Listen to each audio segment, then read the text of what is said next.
Antes de empezar con la información, esta noche les quiero comunicar que el viernes 19 de agosto será la última noche que el gobierno federal no ha querido informar, no ha querido aclarar esta pregunta. Retó a Andrés Manuel López Obrador a debatir sobre corrupción. Y nomás para que vayan midiéndole el caldo a las albóndigas. Información sólida de fuentes federales. Dijo que mejor prefiere debatir con... Y ahora sí vamos a las noticias, que es a lo que venimos todas las noches desde aquel 3 de abril de 2000. Será la última... Cansado de ver a los mismos payasos de siempre. Conduzca y dirija este noticiero. Le ha hablado, por supuesto, con Emilio Azcárraga y con Bernardo Gómez, que fueron con Leopoldo Gómez los artífices originales y cotidianos de este proyecto extraordinario. Muchas gracias a usted que está ahí, que ha estado tantos y tantos años. Esto pues terminaré así. ¿Cuántas neuronas más estás dispuesto a sacrificar? No te quedes más al margen de los debates de altura. Pues güey, los pobres están pobres pero no le echan ganas, güey. Pues ya sé, vamos directito a Starco, Venezuela, Awesome Meal. Y rompe el cerco informativo con El Chayotero News. Y ahora nuestro presentador oficial, Chayo Michón. Bienvenidos a la primera emisión de su noticiero favorito, El Chayotero News. Buenos días, México. Buenas noches, Gualanguán. Vamos directamente a las noticias. Continúa la ola de protestas en América Latina. Millones de personas han decidido salir a las calles para evitar la imposición de más políticas neoliberales.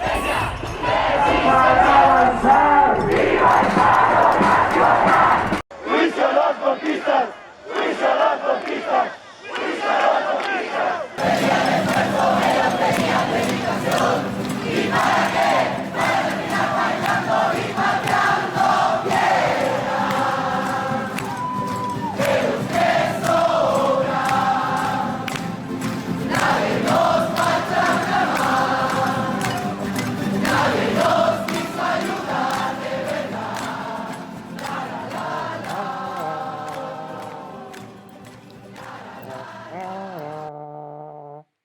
¿Qué? Oh, sí. Mientras tanto, los gobiernos parecen no querer avanzar en la resolución del problema, debido a que son precisamente ellos el problema. Y es que permítame presentarles a estos especímenes. Por favor, producción, vamos al paquetazo número 1. Lenín Moreno, mejor conocido como el Judas ecuatoriano. Mire usted, este singular traidorzuelo decretó en el mes de octubre un paquete de medidas económicas cuyo origen proviene del modelo fallido del Fondo Monetario Internacional. Solo por mencionar algunos puntos, pretendía suspender el subsidio de los combustibles, lo cual traería como consecuencia el aumento en los precios, afectando así el bolsillo de millones de ecuatorianos, argumentando que este gasto de alrededor de 1.3 mil millones de dólares resultaba insostenible para el gobierno, pero al mismo tiempo otorgaría un perdón a las grandes empresas de alrededor de 4.5 mil millones de dólares. Como que no nos dan las matemáticas. Ante las protestas de la población, el gobierno de Moreno declaró el estado de excepción, dejando un saldo de 8 muertos, 1.340 heridos y 1.192 detenidos. Bien, vamos al paquetazo número 2. Los cacos. Empezando por el expresidente de la hermana República de Argentina, Mauricio Macri. Este sujeto endeudó al país por más de 57 mil millones de dólares por el costoso préstamo contraído con el Fondo Monetario Internacional. Mientras que los argentinos se preguntan, ¿y dónde está la guita, che? Puesto que la tasa de población por debajo de la línea de pobreza, que para marzo de 2018 se encontraba en 25.7%, aumentó a 35.4% al final de su mandato. La inflación aumentó a niveles históricos, alcanzando un 53.5%, datos del Instituto Nacional de Estadística y Censos. Mientras que el peso argentino, que en 2015 rondaba los 13.90 pesos por dólar, lo dejó acariciando ni más ni menos que los 60 pesos por dólar. Y en cuanto al crecimiento económico, más bien hablemos de decrecimiento. Sí, señor, decrecimiento del menos 3.1%. A pesar de los pésimos resultados, este querubín pretendía reelegirse. Sin embargo, el pueblo argentino decidió optar por la opción progresista, la cual enfrentará el gran reto de levantar un país en números rojos prácticamente quebrado.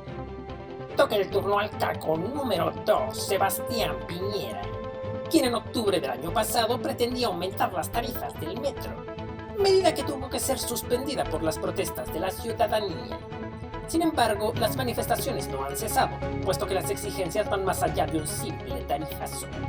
Se trata de la profunda desigualdad generada por el modelo neoliberal, en un país en el que el 1% de la población concentra el 26% de la riqueza, donde las privatizaciones han avanzado más que en cualquier otro lugar.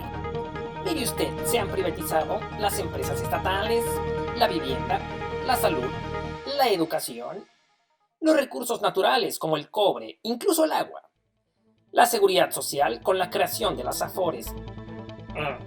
Dije Afores. Tuve un lapsus. Quise decir las administradoras de fondos de pensiones, conocidas como las AFP.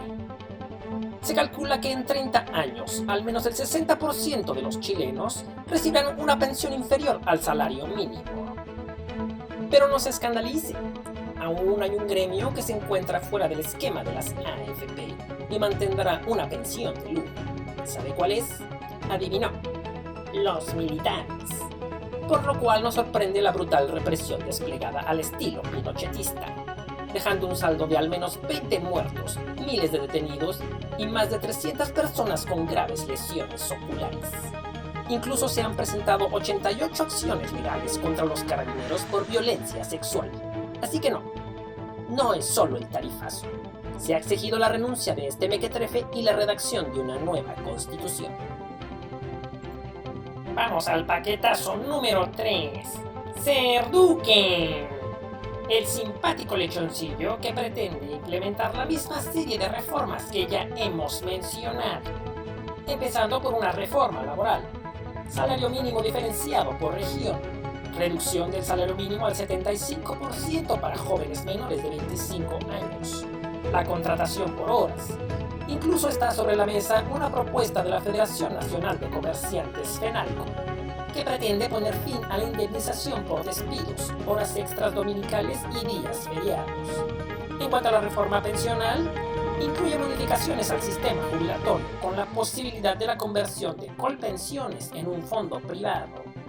¿Acaso le suena familiar? Reforma financiera.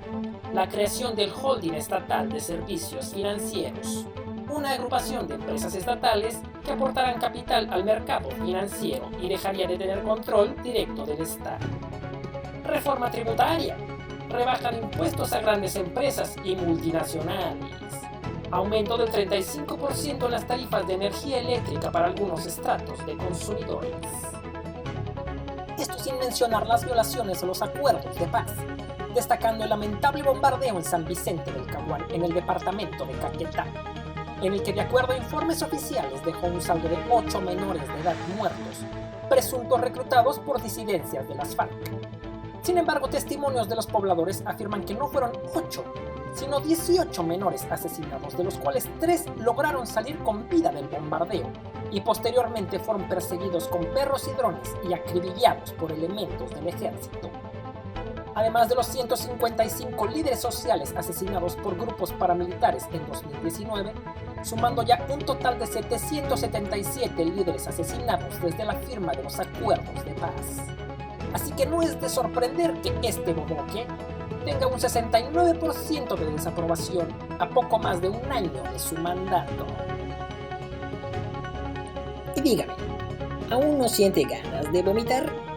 Bueno, vamos a nuestro cuarto y último panel. El Club de los Golpistas. Qué broma de mal gusto. Creí haber dicho golpistas. Si acaso quedaba una ínfima muestra de decencia política, estos fanáticos racistas se encargaron de tirarla por el caño. ante su inminente derrota electoral, decidieron hacerse del poder recurriendo a métodos un poco menos convencionales, como quemar las casas de sus opositores, o amenazar de muerte a sus familiares, escudándose en la Biblia, quemando la huipala, la bandera de los pueblos indígenas a los que se han referido como fuerzas diabólicas que debían ser expulsadas del palacio de gobierno. Con la cruz en una mano y el rifle en la otra, esta racista se autoproclamó presidente sin quórum en medio de una persecución política no solo a Evo Morales, sino a los miembros de su partido del Movimiento al Socialismo. Como una de sus primeras medidas, aprobó un decreto que permite a las Fuerzas Armadas reprimir sin importar si esa actuación transgrede la ley. Masacres como las de Sacaba en Cochabamba ha dejado 29 muertos según datos oficiales. Incluso reprimieron una marcha en donde los familiares llevaban a sus fallecidos, obligándolos a dejar los ataúdes en el suelo. Y aunque parezcan prácticas medievales, han sido respaldados por organismos internacionales como la Organización de Estados Americanos. Así que, en resumen y para concluir, las similitudes en las reformas, así como sus consecuencias, no son coincidencia. La agenda neoliberal ha sido impuesta desde Washington, desde el poder económico de las grandes transnacionales, desde el Fondo Monetario Internacional y el Banco Mundial, desde los principales medios de comunicación encargados de lavar cerebros. Y estos personajes son únicamente empleados, títeres de un poder mayor. Así que cabe hacer la siguiente reflexión. ¿Estamos ante el final del neoliberalismo? ¿O por el contrario, seguirán avanzando estas políticas que han causado tanta desgracia, pobreza y desigualdad? ¿Seremos capaces de construir soberanía con gobiernos auténticos que respondan a los intereses de la población y no de las grandes corporaciones transnacionales? Solo el tiempo lo dirá. Y por supuesto en el Chayotero News lo mantendremos informado. Desde este espacio le agradecemos su atención. Que tenga un excelente día. Hasta la próxima.